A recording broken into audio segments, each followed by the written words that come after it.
এক বাড়িতে আগুন লাগছে। আগুন লাগার পর একজন পর্দানসীন নারী, যিনি বোরকা মেনটেন করতেন, পর্দা মেনটেন করতেন, তিনি ওই বাড়িতে ছিলেন। তিনি আগুন লাগার পর স্বর্ণ গহনা যেগুলো দামি জিনিসপত্র ছিল এগুলো সব একত্র করেছেন, করে তিনি বাড়ি থেকে বের হবেন। এই অবস্থা তাকায় দেখেন যে বাহিরে পুরুষরা আগুন নেভানোর কাজ করছে। যেহেতু পুরুষরা আগুন নেভাচ্ছে, সেজন্য উনি আর বাহির না হয়ে ওই আগুন লাগা ঘরের খাটের নিচে তিনি যাই লুকিয়েছেন, যার কারণে আগুনে পুড়ে তিনি শেষ হয়ে মরে গেছেন।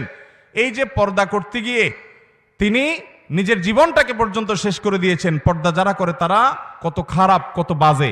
এ হলো গল্প, এ হলো আপনার গল্পের নামে পর্দার বিদ্বেষ আমার সন্তানকে শেখানো হচ্ছে।